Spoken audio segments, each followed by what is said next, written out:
Baik, Pak. Saya izin share screen, Pak. Oke, silakan dok.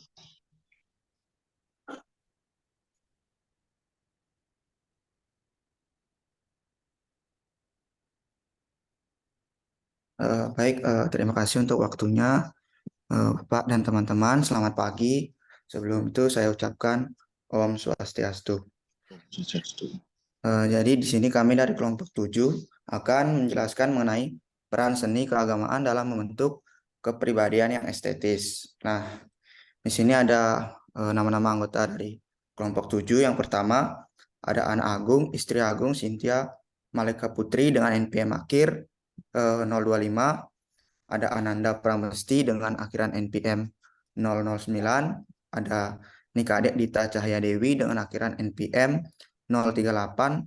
Ada Niputu Diarati Kusuma Wardani dengan akhiran NPM 035. Dan ada saya sendiri, Iko Mangantayuda dengan akhiran NPM 012. Nah, materi yang akan kami bahas itu yang pertama yaitu menelusuri konsep dan urgensi peran seni keagamaan dalam membentuk kepribadian yang estetis. Yang kedua, menanya alasan mengapa diperlukan seni keagamaan dalam membentuk kepribadian yang estetis. Yang ketiga, menggali sumber historis, sosiologis, dan filosofis tentang seni keagamaan dalam membentuk kepribadian yang estetis. Yang keempat, membangun argumen tentang dinamika dan tantangan seni keagamaan dalam membentuk kepribadian yang estetis. Dan yang terakhir, mendeskripsikan esensi dan urgensi seni keagamaan dalam membentuk kepribadian yang estetis. Nah, dari yang pertama yaitu menelusuri konsep dan urgensi peran seni keagamaan dalam membentuk kepribadian yang estetis. Di sini saya akan menjelaskan mengenai seni. Apa itu seni? Seperti yang kita ketahui, seni memiliki suatu estetika dan kekuatan yang dapat digunakan untuk memenuhi kebutuhan dan keperluan hidup manusia. Seni juga memiliki fungsi pendidikan yang dapat menjangkau beberapa keterampilan dan berbagai kreativitas lainnya. Selain itu, seni juga memiliki konteks yang beraneka ragam sesuai dengan kebutuhan dan struktur sosial budaya masyarakat pendukungnya. Melalui seni, manusia mampu mengekspresikan pikiran dan suasana lingkungan yang melingkupi dirinya. Nah, untuk fungsi seni ini akan dijelaskan oleh teman saya. Untuk teman saya persilakan. Baik, di sini saya akan menjelaskan fungsi dari seni. Fungsi seni dibagi menjadi tiga, yaitu yang pertama ada fungsi kerohanian, yang kedua ada fungsi spiritual, dan yang ketiga yaitu fungsi pendidikan. Next.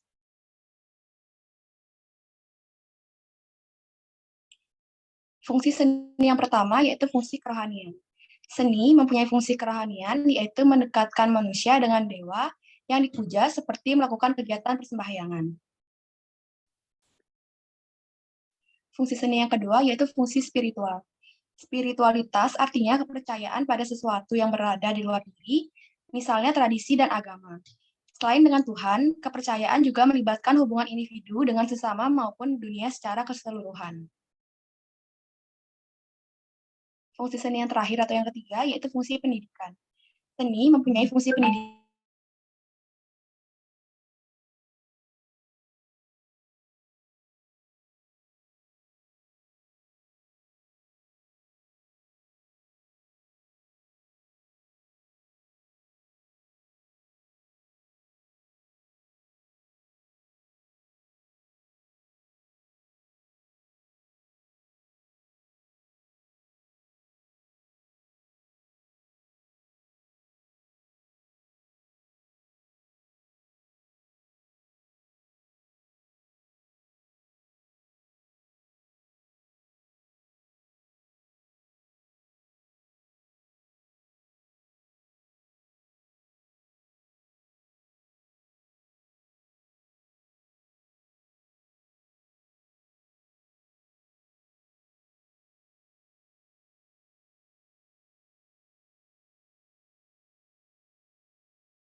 Mohon maaf, sepertinya Dita ada kendala sinyal. Jadi di sini saya akan melanjutkan mengenai fungsi pendidikan. Seni yaitu fungsi seni dalam fungsi pendidikan. Seni mempunyai fungsi pendidikan yang dapat menjangkau beberapa hal seperti keterampilan dan berbagai kreativitas lainnya.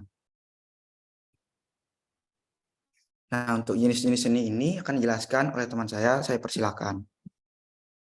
Baik, di sini saya akan menjelaskan jenis-jenis seni. Sebelumnya saya memohon maaf untuk tidak bisa menghidupkan kamera karena sedang ada dalam perjalanan. Jenis-jenis seni terdapat dua, yaitu yang pertama ada seni rupa, yang kedua yaitu seni sastra. Next. Seni rupa yaitu merupakan cabang seni yang membentuk karya seni yang bisa ditangkap oleh mata dan dirasakan dengan rabaan. Next.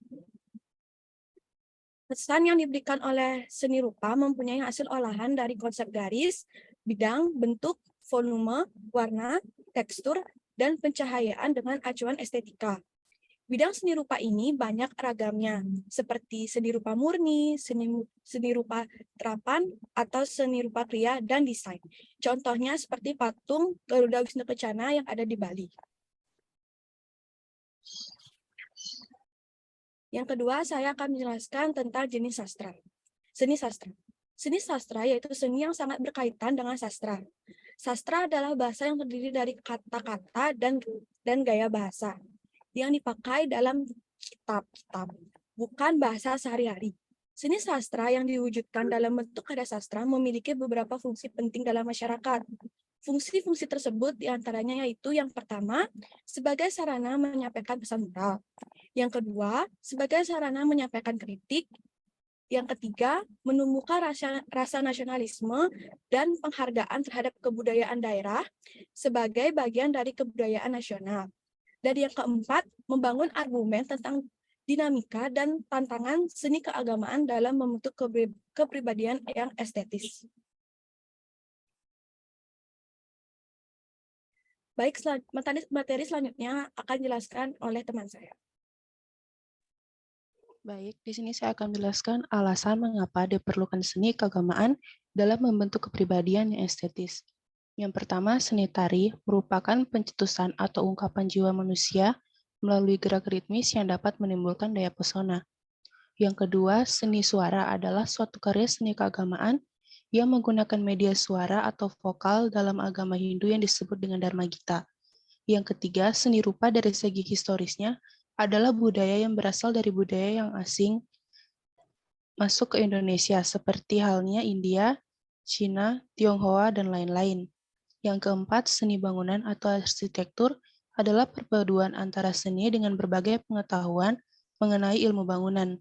Dengan demikian, seni bangunan membicarakan sekaligus berbagai aspek tentang keindahan dan konstruksi bangunan. Menggali sumber historis, sosiologis, politik, dan filosofis dalam membangun kerukunan. Yang pertama, menggali sumber historis seni keagamaan dalam membentuk kepribadian yang estetis. Yang kedua, menggali sumber sosiologis seni keagamaan dalam membentuk kepribadian yang estetis. Dan yang ketiga, menggali sumber filosofis seni keagamaan dalam membentuk kepribadian yang estetis. Yang pertama ada sumber historis seni keagamaan dalam membentuk kepribadian yang estetis.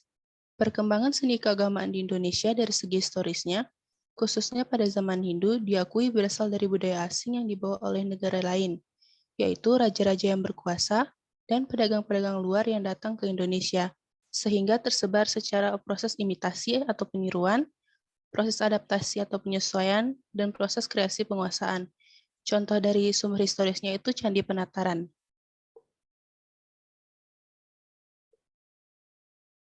Yang kedua, sumber sosiologis seni keagamaan dalam membentuk kepribadian yang estetis. Seni keagamaan Hindu yang dapat memberikan manfaat bagi masyarakat Indonesia, yaitu sebagai media religius, yakni menciptakan sebuah seni rupa yang ditunjukkan untuk keagamaan, seperti patahan patung, yaitu menciptakan patung yang juga bertujuan keagamaan, juga sebagai simbolis, yaitu sebagai simbol sebuah suku yang dipercaya masyarakat, dan sebagai komersial, yaitu menciptakan sebuah seni rupa yang bertujuan mendapatkan uang seperti souvenir. Contohnya itu patung Dewa Siwa yang ada di India. Untuk slide selanjutnya akan dibacakan oleh teman saya. Baik, di sini saya akan melanjutkan tokoh-tokoh yang membawa seni rupa Hindu dan juga membawa ajarannya. Yang pertama, Aswawarman. Aswawarman adalah Raja Kutai kedua. Ia menggantikan Kudangga sebagai Raja keturunan Aswawarman, memakai nama-nama yang lazim digunakan di India. Pengaruh Hindu juga tampak pada tataan masyarakat, upacara keagamaan, dan pola pemerintahan kerajaan Kutai. Kemungkinan besar pada masa pemerintahan Mulmawarman telah ada orang Indonesia asli yang menjadi pendeta Hindu. Yang kedua, Purnawarman. Selanjutnya adalah Purnawarman. Purnawarman merupakan Raja Tarumanegara. Kerajaan Tarumanegara merupakan kerajaan tertua kedua setelah kerajaan Kutai. Purnawarman memeluk agama Hindu yang menyembah Dewa Wisnu. Dalam prasasti Ciarutan terdapat jejak kaki seperti tapak kaki Dewa Wisnu dan dinyatakan sebagai tapak kaki Raja Purnawarman. Yang ketiga, Airlangga. Tokoh berikutnya adalah Airlangga. Airlangga adalah Raja Kahuripan. Beliau memerintah pada tahun 1019 sampai 1049. Airlangga sebenarnya putra Raja Bali. Beliau dijadikan menantu oleh Raja Dharmawangsa. Airlangga berhasil memperkuat kerajaan Kahuripan dan memakmurkan rakyatnya. Selanjutnya, kesenian juga berkembang pada zaman Jayabaya. Jayabaya adalah raja terbesar dari kerajaan Panjalu atau Kediri. Beliau memerintah tahun 1135 sampai 1157 Masehi.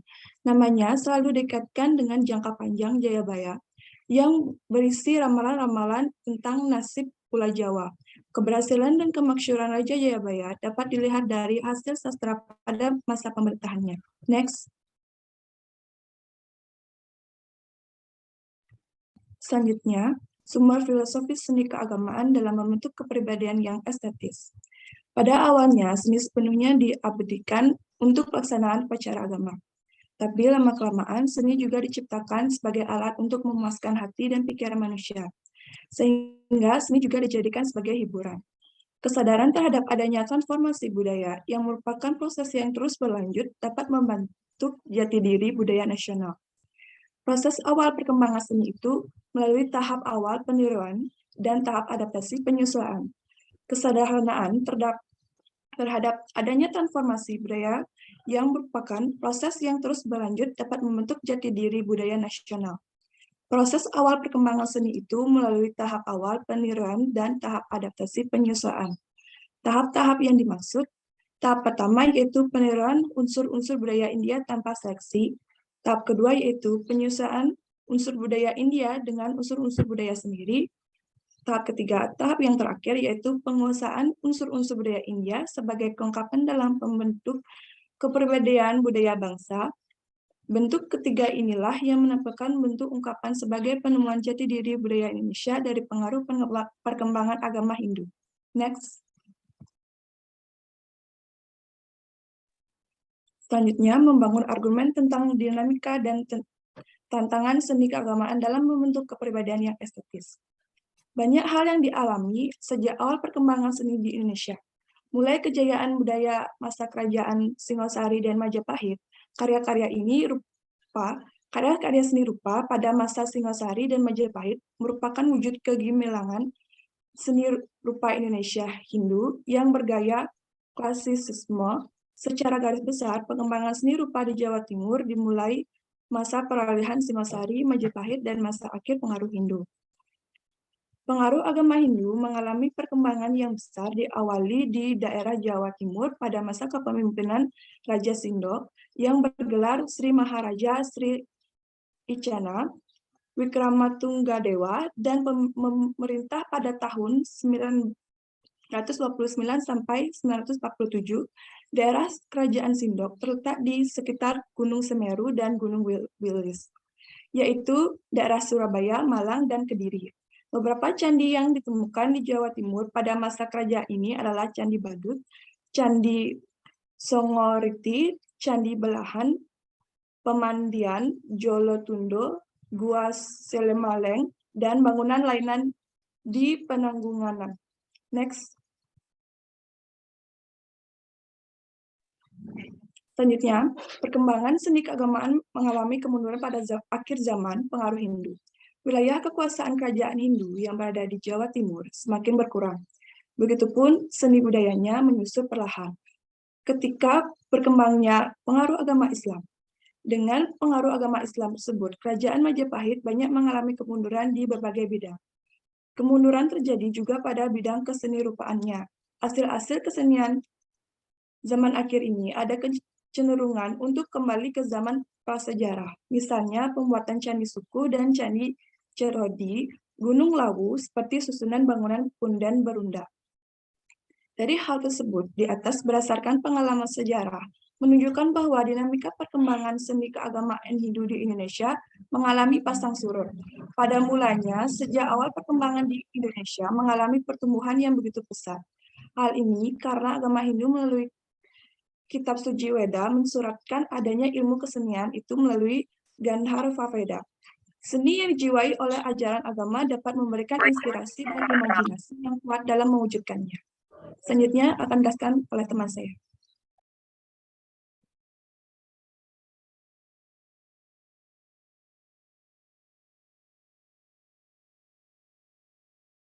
Baik, di sini saya akan menjelaskan esensi dan urgensi seni keagamaan dalam membentuk kepribadian yang estetis.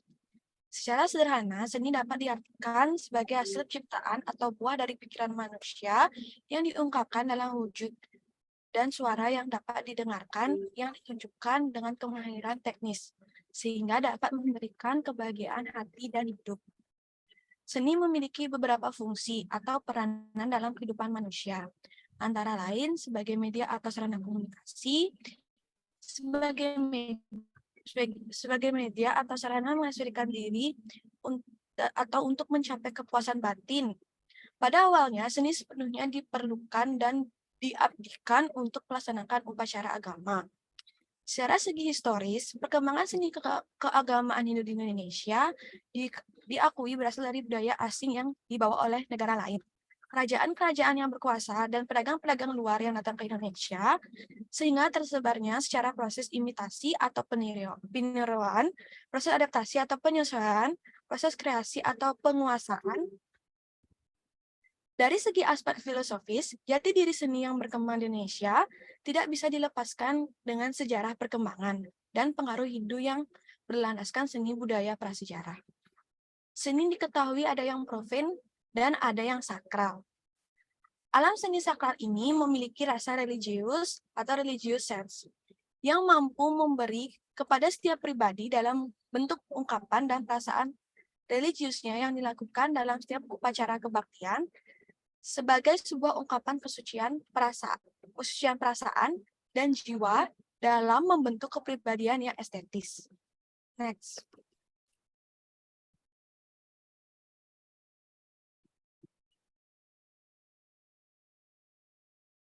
Baik, sekian dari presentasi kami. Jika ada teman-teman yang ingin bertanya kepada kelompok kami persilahkan. Mungkin kami menampung 3 pertanyaan terlebih dahulu.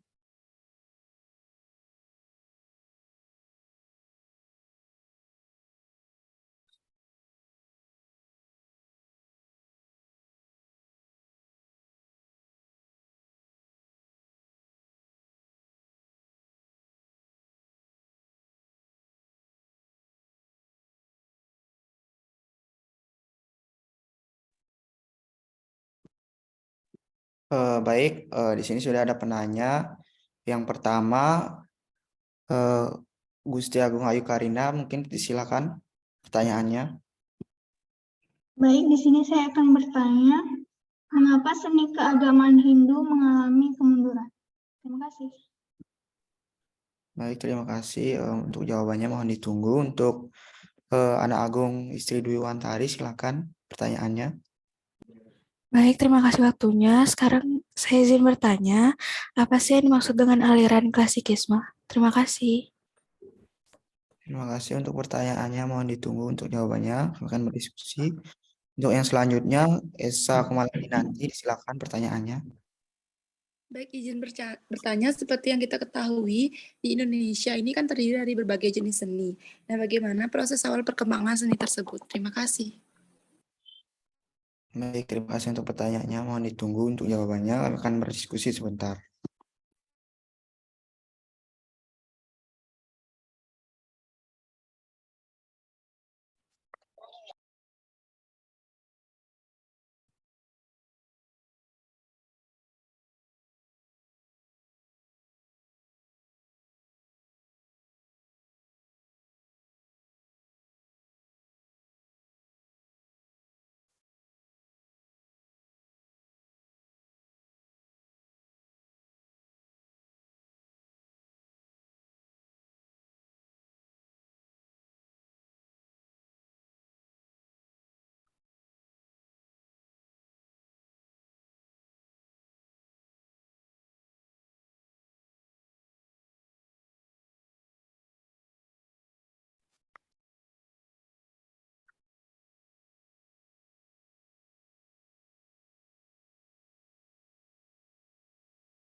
Baik, di sini saya akan menjawab pertanyaan dari Karina.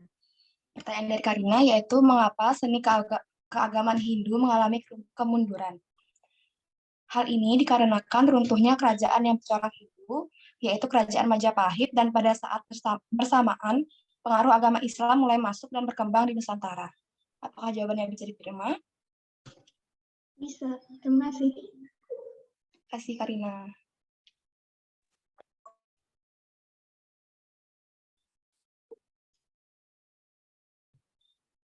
Yang kedua, yaitu pertanyaan dari Gung Tari. Apakah yang dimaksud dengan aliran klasikisme? Aliran klasikisme merupakan aliran yang menampilkan gaya klasik dan memiliki karakter serta ciri tersendiri. Aliran ini pada umumnya mengacu pada Yunani dan Romawi. Apakah jawabannya bisa diterima? Bisa, terima kasih. Terima kasih, Gung Tari.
Baik, di sini saya akan menjawab pertanyaan Esa,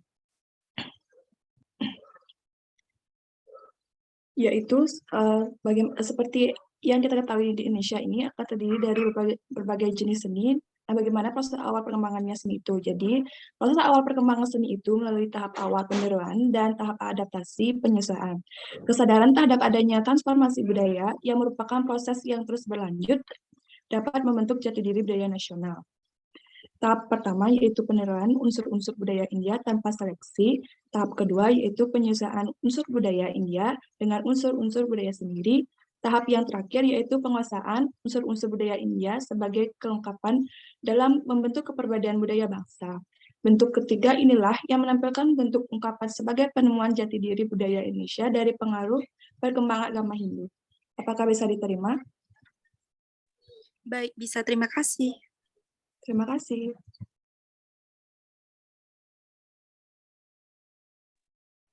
Baik, terima kasih untuk jawabannya. Untuk selanjutnya ada pertanyaan dari Ade Saraswati, saya persilakan. Baik, saya ingin bertanya, apa sih maksud dari fungsi seni sastra itu sebagai sarana penyampaian pesan moral, penyampaian kritik, dan juga sebagai sarana untuk menumbuhkan rasa nasionalisme dan juga penghargaan terhadap kebudayaan daerah sebagai bagian dari kebudayaan nasional? Apakah bisa dimengerti? Saya.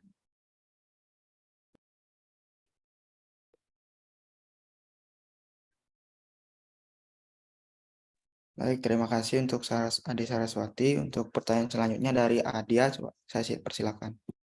Baik, saya izin bertanya. Apa aja sih contoh peninggalan seni sastra pada zaman dahulu? Baik, terima kasih untuk pertanyaan. Untuk selanjutnya pertanyaan dari Feby Wulandari, saya persilakan. Baik, saya izin bertanya. Jadi tadi kan sempat disebutkan mengenai seni yang berasal dari budaya asing negara lain, contohnya para pedagang. Jadi pertanyaan saya, bagaimana cara pedagang menyebarkan agama Hindu ataupun seni di Nusantara? Sekian, terima kasih. Baik, terima kasih untuk pertanyaannya. Mohon ditunggu untuk jawabannya, kami akan berdiskusi terlebih dahulu.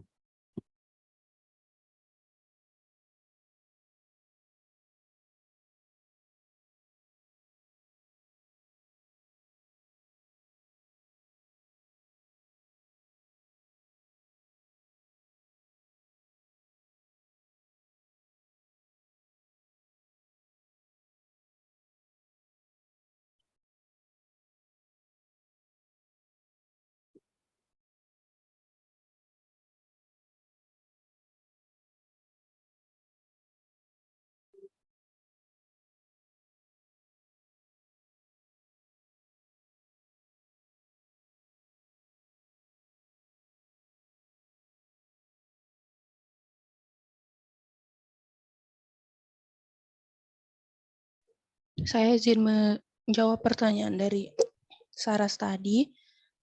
Pertanyaannya, apa yang dimaksud dari fungsi seni sastra sebagai sarana penyampaian pesan moral, penyampaian kritik, dan sebagai sarana untuk menumbuhkan rasa nasionalisme, dan juga penghargaan terhadap kebudayaan daerah sebagai bagian dari kebudayaan nasional. Yang pertama, sebagai sarana penyampaian suatu pesan moral. Dengan karya sastra, para sastrawan biasa menyampaikan pesan moral yang berhubungan dengan sifat-sifat luhur kemanusiaan serta memperjuangkan hak juga martabat manusia. Yang kedua, sebagai sebuah sarana penyampaian kritik. Dengan melalui seni sastra, maka elemen masyarakat bisa mengemukakan masalah kritik dan juga saran. Yang ketiga, sebagai sarana untuk menumbuhkan rasa nasionalisme dan juga penghargaan terhadap kebudayaan daerah sebagai bagian dari kebudayaan nasional, di mana seni sastra Indonesia adalah sarana berekspresi budaya dalam rangka untuk ikut memupuk kesadaran sejarah serta semangat akan nasionalisme. Apakah jawaban saya bisa diterima? Bisa, terima kasih. Terima kasih.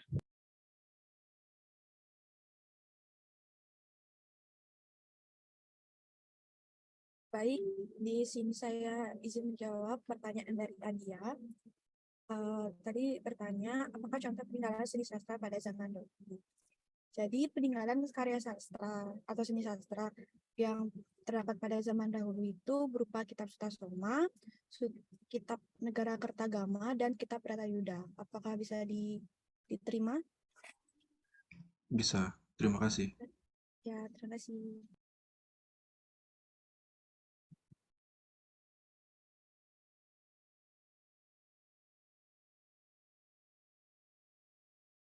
Baik, di sini saya akan menjawab pertanyaan dari Feby. Bagaimanakah cara para pedagang menyebarkan agama Hindu di Nusantara? Para pedagang yang berdagang ke Nusantara mengikuti angin musim atau angin muson. Angin muson adalah angin yang terjadi karena adanya perbedaan pemanasan antara belahan bumi utara dan belahan bumi selatan. Angin muson berubah arah setiap 6 bulan sekali. Saat tiba di Nusantara, biasanya mereka menetap untuk sementara waktu sekitar 6 bulan. Selama menetap itu, mereka memanfaatkan untuk menyebarkan kebudayaan Hindu-Buddha kepada masyarakat lokal. Bahkan mereka melakukan pernikahan dengan penduduk setempat sehingga terbentuk komunitas Hindu. Apakah jawabannya bisa diterima? Baik, bisa. Terima kasih.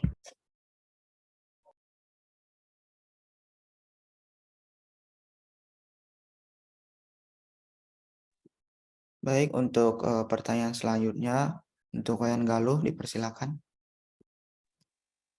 Baik, selain 3 tokoh tersebut, adakah lagi tokoh yang membawa seni rupa Hindu? Terima kasih. Baik, terima kasih untuk pertanyaannya. Untuk selanjutnya, Agus Arta, dipersilakan.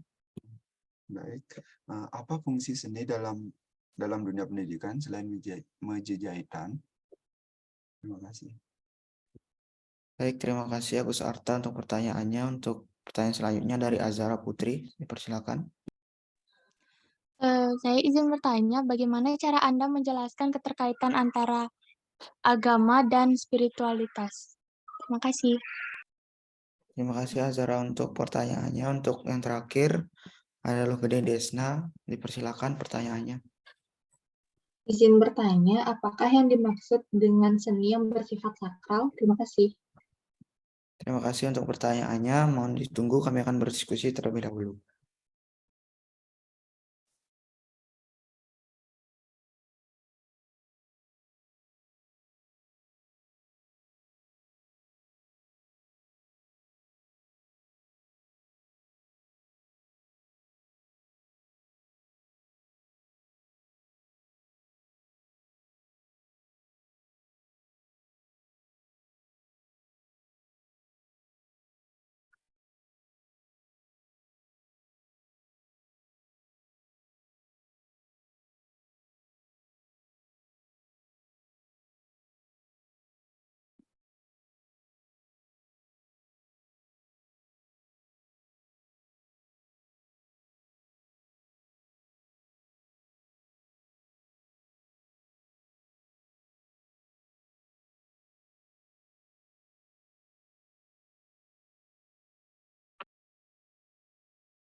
Saya izin menjawab pertanyaan dari Galuh tadi.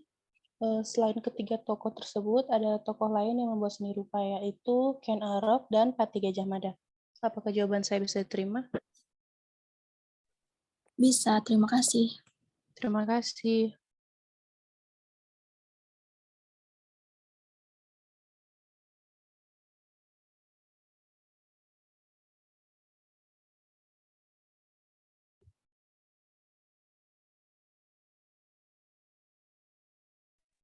Baik, di sini saya izin menjawab pertanyaan dari Agus Arta. Tadi ditanyakan apa fungsi seni dalam lain. Fungsinya adalah di mana kita mempelajari tradisi dan agama, seperti belajar lontar dan bisa juga membuat benjol. Sekian, apakah bisa diterima? Bisa, terima kasih. Terima kasih. Baik, di sini saya akan menjawab Azhara Putri. Pertanyaannya, bagaimana cara Anda menjelaskan keterkaitan antara agama dan spiritualitas? Jadi, spiritualitas merupakan unsur pencarian yang sangat sakral dan paling sentral dalam agama. Sedangkan agama adalah konstruksi dalam penelusuran spiritual untuk mencari objek tertentu yang sangat penting. Seperti itu. Bisakah diterima? Bisa, terima kasih. Terima kasih.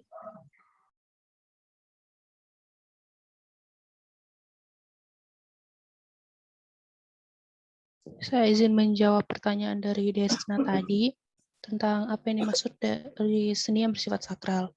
Seni yang bersifat sakral artinya seni yang memiliki rasa religius atau religious sense, di mana mampu memberikan setiap pribadi arti ungkapan perasaan religiusnya dalam setiap upacara kebaktian sebagai sebuah ungkapan kesucian, perasaan, dan jiwa dalam membentuk kepribadian yang estetis. Apakah jawaban saya bisa diterima? Bisa, terima kasih. Terima kasih.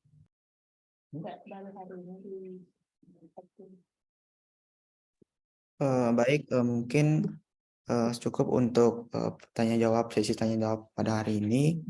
Untuk selanjutnya akan kami bacakan kesimpulan yang kami dapat dari materi yang kami bahas. Kesimpulan akan dijelaskan oleh teman saya persilakan. Baik, di sini saya akan membacakan kesimpulan dari materi yang telah kami buat. Seni sangatlah penting karena seni memiliki suatu estetika dan kekuatan yang dapat digunakan untuk memenuhi kebutuhan dan keperluan hidup. Selain itu, seni juga berperan dalam perkembangan agama Hindu di Nusantara. Melalui seni, agama Hindu disebarkan dalam bentuk seni rupa dan seni sastra. Agama tanpa diperkaya oleh seni akan menjadi gersang dan tidak menarik, dan begitu pula seni tanpa dijiwai oleh agama atau kebenaran, seni itu tidak akan memiliki tujuan untuk kebenaran sehingga tidak dapat membuat orang menjadi bijaksana dan tidak memiliki nilai religius. Baik, mungkin sekian dari kelompok kami. Apabila ada salah kata atau kalimat yang kurang berkenan, kami mohon maaf. Saya tutup dengan Param Santi. Om Santi Santi Santi Om. Terima kasih. Sekian dari kelompok kami, kelompok 7. Oke, terima kasih Dok. Untuk kelompok 7, berarti tinggal lagi 2 kelompok ya. 2 kelompok, mudah-mudahan pertemuan berikutnya bisa 2 kelompok kita diskusi supaya lebih cepat lagi. Nah, setelah itu pertemuan-pertemuan berikutnya akan adakan pretest, mungkin objektivitas soalnya itu 10 soal atau 15 soal atau bahkan sampai 20 soal. Nah, itu objektivitas objek 1A, 2B dan sebagainya. Itu untuk mengisi setelah materi bab ini selesai. Jadi untuk keseluruhan untuk kelompok 7 sudah sangat bagus sekali ya dalam pemberian materi dan tanya jawab juga sudah bagus ya, sudah sangat menarik dan eksklusivitas itu sudah timbul ya. Terima kasih para dokter sekalian. Mungkin tidak ada perpanjangan waktu lagi ya untuk materi kuliahnya sudah Bapak sudah cukupkan karena Bapak harus mengikuti koordinasi untuk ulang tahun PR Saraswatinya 8 Desember. Jadi 23 ini nanti sudah ada sembahyang bersama. Jadi Bapak harus koordinasikan. Ya, mungkin kalau tidak ada pertanyaan untuk hari ini, terima kasih Dr. Ananta, Yuda ya, reportingnya sudah menyiapkan untuk linknya.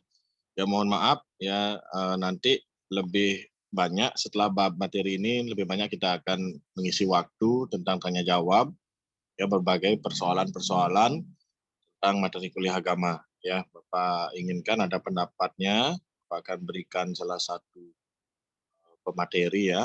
Jadi itu kita ada tanya jawab setelah dari kelompok 8 dan kelompok 9 itu sudah selesai.